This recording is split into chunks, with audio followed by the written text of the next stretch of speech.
Hey there, Scoobies. Like the name of the episode, I often feel there is some assembly required. Like with Season 1, there are a few duds in each season, and here we have the first of these for Season 2. But, like Season 1, there are also good things to be found in each episode, so with that out of the way, here we go. Starting, as we often seem to, in a cemetery, Buffy is waiting for a vampire to rise when Angel shows up and gives a little insight into what it's like to wake up as a vampire. When you first wake up, it's a little disorienting. He'll show. Before neatly segueing the conversation. You're here alone? Yeah. Why? I just thought you'd have somebody with you. Xander or someone. Xander. Or someone. I think he's jealous. Oh, Xander? Please. He's just a kid. See? Is it because I danced with him? Danced with is a pretty loose term. Mated with might be a little closer. Do you think you're being a little unfair? Actually, no I don't. I mean, yes, I do think he's coming on a little strong and very childish for a 241-year-old, but as I said in the last video, Buffy's behaviour was wrong, and making Angel jealous was exactly her goal. So, no, she doesn't get to act like the bigger person now. Something the fandom are big on doing is pointing out how Xander never apologises for his behaviour. Well, where's hers? There was one little dance, which I only did to make you crazy, by the way. Behold my success. All she does is admit to what she's done wrong, but she doesn't actually say sorry.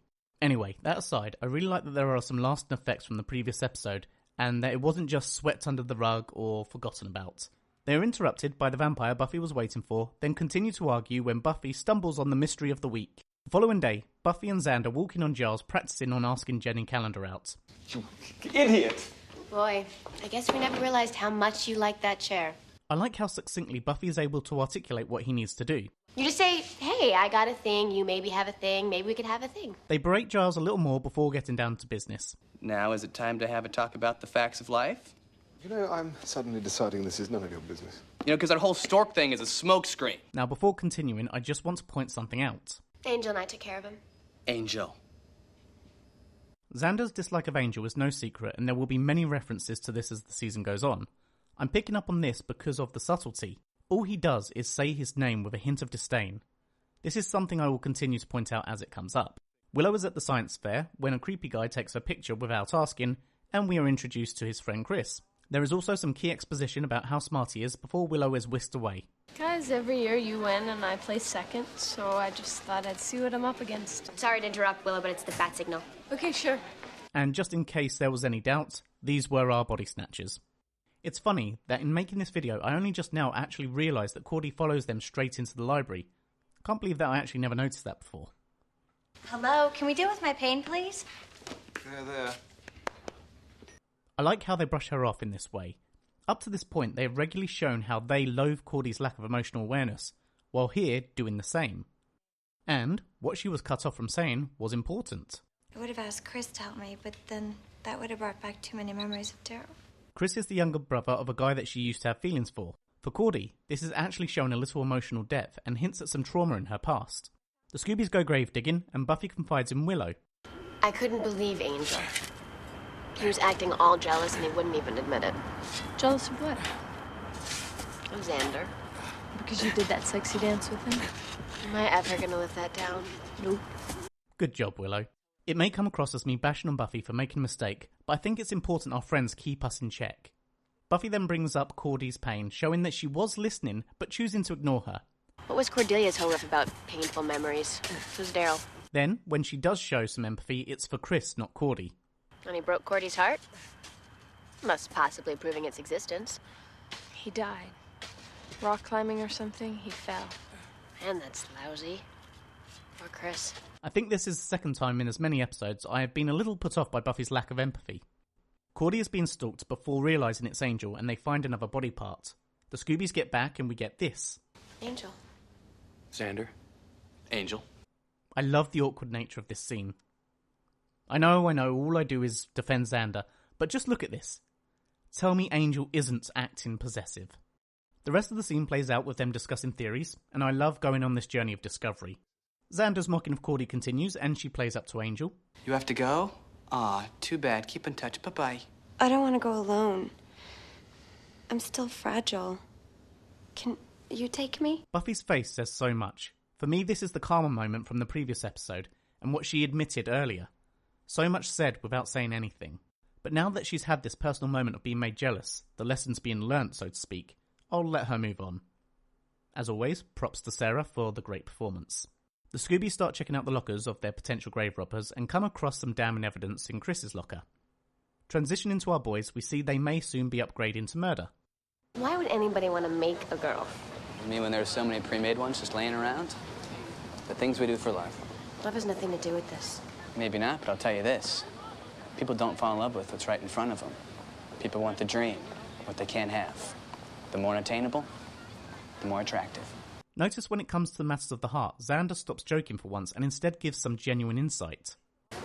And speaking of love... Equally, being able to read Giles' pensiveness. Giles stumbles, and lucky for him, Jenny actually knows what she wants. Idiot. So we should just go together. Look, I could pick you up after school and we'll grab a bite to eat on the way if you like. How do you feel about Mexican? Our Scoobs conclude that they just need a head to complete their project, and we get the twist. Please, don't make me. But you gave me your word. You promised me, little brother. They settle on Cordy, of course. The Scoobies split up to look for them, and Buffy gets a little insight into Chris's home life. So, is he home? Westbury game. November 17th, 95. Daryl rushed 185 yards that night, 4 TDs. Chris and Eric tried to kidnap Cordy, but Buffy saves her so she can go. Oh my god, it's time for the cheerleader pyramid at midfield. I've got to go. Well, are you sure you're okay to go out there? Yeah, you don't understand. I have to go. I'm the apex. I've got to admit, I'm getting less concerned by Cordy's lack of priorities now that I'm seeing how resilient she's becoming. Realising that Daryl is alive, Buffy and Chris rush home, but they're too late. At the game, we see how Jenny and Giles' date is going. Such a rugged contest. Rugged American football.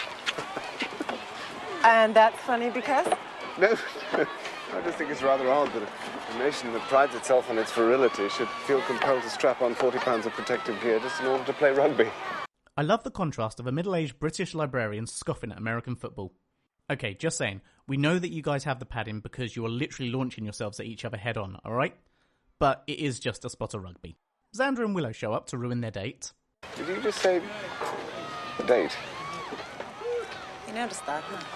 Daryl is watching the game, and we get more of Beck's excellent score, creating an emotional moment, elevating the scene from the absurd makeup. Daryl grabs Cordy and takes her back to an abandoned building where they show her their plan.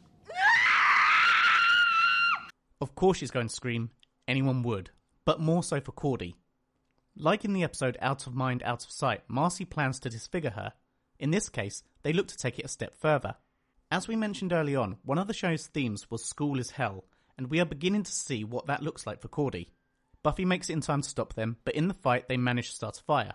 Xander manages to save Cordy, and Daryl, seeing his bride going up in flames, decides to join her. Continuing the idea of telling their own version of the classics, the episode plays with Mary Shelley's Frankenstein. And like the original, this is somewhat a sad story. Daryl isn't inherently evil, but being a football star and a jock in life meant a huge amount to him. At such a young age, you might say it meant everything. It's an odd thing to think about, especially today, where we look at things like likes, shares, and attention for those dopamine hits, to be seen, to be loved. Knowing it's lost, all Daryl wants, What they can't have. The more unattainable, the more attractive. If I was to sum up the overall theme here, it's that misery loves company. Chris's mum, mourning her son, found solace in reliving his glory days. Chris, feeling alone, without even his mother for comfort, brought him back. Daryl, sad and alone, looked to create a partner. These feelings of longing can be seen through the Scoobies. Xander has narrow vision when Cordy's eyes are beginning to open and Willow is still hanging on the sidelines. What you did in there was really brave and heroic, and I just wanted to tell you if there was anything I could ever do to... Do you mind? We're talking here. So where were we? Wondering why we never get dates. Yeah, so why do you think that is? The irony that the only thing getting in Buffy and Angel's way is their own attitudes. The only ones making genuine connection and progress seem to be Giles and Jenny. Did you just say second date? You noticed that, huh? Despite it looking like they are acting like teens, Giles is trying to be open and honest about his feelings and desires, and Jenny, bless her heart, isn't playing games with him. All in all, this is a weaker episode, but I like what it's trying to say about dating and how we go about communicating with each other. Makes you do the wacky. What? It's a good lesson, and closes off the issues from the previous episode. Crazy, like a 241-year-old being jealous of a high school junior. Are you fessing up? I thought about it.